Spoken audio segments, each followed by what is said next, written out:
Okay, we are here. It's the main convention is done, and we are in what has got to be the most comfortable place in here that I didn't know about, but you did.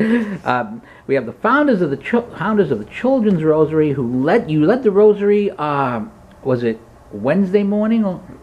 Wednesday morning at 7 a.m., Thursday at 5, and then today, we let it at 7 a.m. again. So tell us about the Children's Rosary and how you got it started. Well, the Children's Rosary began in a parish, and it began out of a call for help from our pastor at the time. And what parish was that? That's at St. Thomas the Apostle in West Hartford, Connecticut. And our pastor since deceased, but at the time, our parish was in some financial distress or rough times, and he was concerned that it might merge or just the future of the parish financially. And so he came before the parish and asked for an increase in collections. And then he came back and things hadn't really changed. And so in prayer, the idea came, why don't we bring our children to pray for the parish? So I wrote to the pastor, and he gave us permission to have the children come together to pray the Rosary.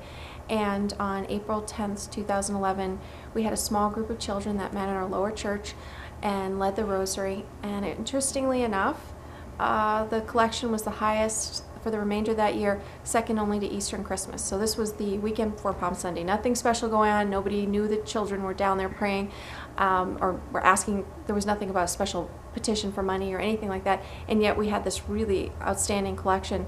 And it was just a little signal grace to say, how strong the power of the prayers of children are. And so the families, we sort of talked, and we thought, is this just going to be a one-time thing? And we agreed we wanted to have the kids come back, and so it became a monthly prayer group. And we met for about a year and a half, just one prayer group. We did a lot of praying, just asking our Lord to use us as He saw fit, as the extended hands of Mary and Jesus in the world. And after 1 year and a half, we had another group meet on the other side of the country. And then it was another one, in a grassroots way. It just spread across the U.S. And then since then, it's extended to approximately 30 countries around the world. So it's just from one person to another, and just hearing about it, and so it's been a beautiful thing to see unfold. And as I've seen you at the various Catholic marketing networks, your children are here, and your children were grown, and they're still involved in the Rosary. And how do people who aren't familiar with what you've done react when they see the children praying? What do you see a difference in them? Do you see a grace in them when they see the children doing the prayers? Well, I often, when I look out and I see people seeing a children's rosary, I notice that there's smiles on their faces. The people that are coming and observing a children's rosary and praying with the children for the first time. Some things that I have seen in my own children, I think maybe you were asking about that, is I've seen that there's been protection of their purity. In particular, and that was something I really brought to Our Lady, and asking her help with that. So, and how many children do you have? I have 3 children. I have 2 boys and a girl, and so, as they're growing and as I'm seeing, the world does come calling. It certainly does, and I'm very happy to know that I have Our Lady, her intercession, and I trust and put a lot of faith in the power of prayer and the Rosary, that our children will be protected, and virtue will grow in them, and their future is more than what I can control. I mean, I can only do so much, and so to have something like our Blessed Mother and the Rosary and all the fruits coming from that, it's a great consolation to me. Now, when did you start to get national attention over this, once this got bigger and bigger? That you were a person of humility, and yet the attention comes to you. Obviously, I mean, we're sitting down doing an interview right now.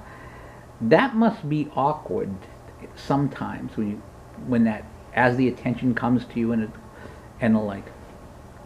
Well, I just see these opportunities to do interviews as our Lord granting a grace, or allowing me to just speak about what our Lord and Our Lady are doing. And when I see the children praying, I'm reminded always why I'm being allowed to speak on their behalf, and so to invite the children. And so I see these little interviews as graces to reach more souls. So to me, it really has absolutely nothing to do with myself. I always say, I have a disability with my joints. Like most of the time, people have no idea, but my husband helps me put my shoes on. He squirts out my toothpaste, so I'm humbled in almost every. I need help in almost everything I do in the day. So, so these opportunities to just get the word out are a blessing, because I'm not able to do so much. So He has to supply. Our Lord has to supply for everything. And will you be at next year's Catholic Marketing Network? Yes, we absolutely are going to be here. We love the location. My husband's from Pennsylvania, and we just had a really amazing Signal Grace. We just came from Adoration.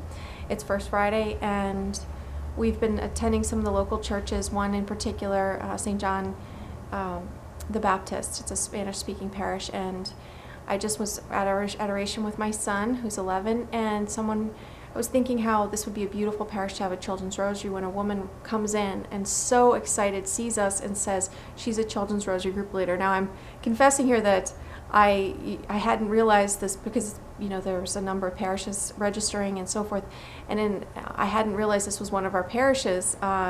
And then to be praying in this parish and have somebody come in, and it was just to have all those things kind of connect right when we were before the Blessed Sacrament and at the close of this week was something really, really special to see the Lord working and bringing us to a place, and then indeed meeting the people that are trying to implement this on the parish level.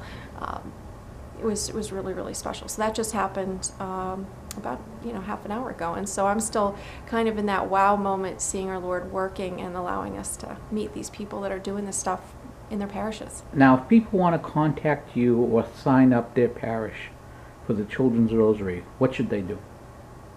Well, we have a website, childrensrosary.org, and there's a contact, and it has the email information, has a phone number. That phone number rings at my house, so we're really, really accessible.